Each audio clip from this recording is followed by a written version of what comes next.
जीवन में टाइमिंग का बड़ा महत्व है। क्रिकेट देखते होगे, जितने भी वर्ल्ड क्लास बैट्समैन हैं वो वर्ल्ड टाइमिंग के मास्टर हैं। वो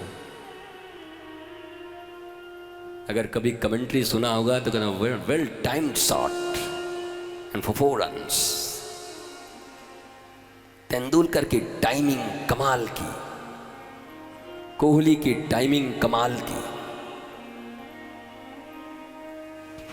पर फ्रैक्शन ऑफ सेकेंड अगर E is equal to mc², Einstein का बाप, ट्रेन के स्टेशन पर तुम खड़े रहो और ट्रेन में एक आदमी घड़ी पहन के जाए, दोनों के घड़ी में अंतर हो जाएगा। चलती हुई ट्रेन में और स्टेशन पे खड़े व्यक्ति के टाइम में अंतर हो जाएगा। जानते हो इस साइंस को? आइंस्टाइन को तो पढ़े ही होगे भाई, पढ़े लिखे हो तुम लोग। हम तो बाबा जी हैं, दाढ़ी बढ़ा के आए हैं, तुम्हारे इतना थोड़ी पढ़े हैं। तो इतना सा अगर टाइमिंग गड़बड़ हो गया तो तुम्हारे विचार भी अच्छे होंगे, कर्म भी अच्छे होंगे, पर फल प्राप्त नहीं होगा। टाइम बहुत जरूरी है। सही समय पर सही निर्णय लेना, एक्जैक्ट निर्णय लेना।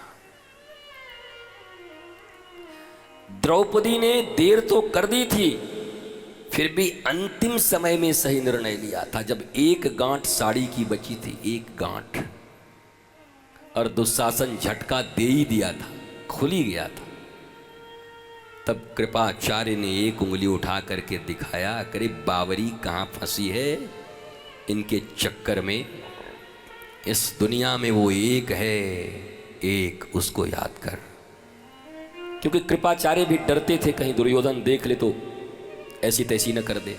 पर धीरे से द्रौपदी को, जब रो रही थी, द्रौपदी पकड़ी थी, कृपाचार्य ने ऐसे उंगली उठाया, एक गोविंद एक है, उसको पुकार। ये 5 काम नहीं करेंगे तेरे पति, कोई काम नहीं करेगा। और ठीक टाइमिंग से पुकारा द्रौपदी ने और ठाकुर आ गए।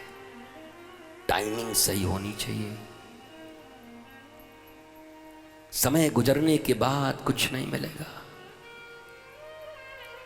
ये मेले, ये दुकान तुम्हें हर बार मिल जाएंगे, पर इसी प्रज्ञा से भागवत की मीमांसा करते हुए तुम्हारी ही भाषा में तुम्हारे भेजे के भीतर भागवत को घुसा देना, तुम्हारे जीवन को सहज बना देना, ये सब समय संभव नहीं होता। इसलिए मिले हुए इन 7 दिवसों का जिन लोगों ने प्रयोग किया, उपयोग किया, उनकी बात तो बन गई। पर जो व्यवहार में ही लगे रहे, कौन आया, कौन गया, कहां कौन देखा, कौन खाया, जगह कितनी मिली, कुर्सी गड़ रही थी, भूमि में और बढ़िया अगर रोलर चलवा दिए होते तो कितना अच्छा होता। तो अब तुम्हारी पानी तो मुल्तान पहुंच गई। अब तुम अपने घर में जाकर के बढ़िया टाइल्स पे बैठो, मौज करो।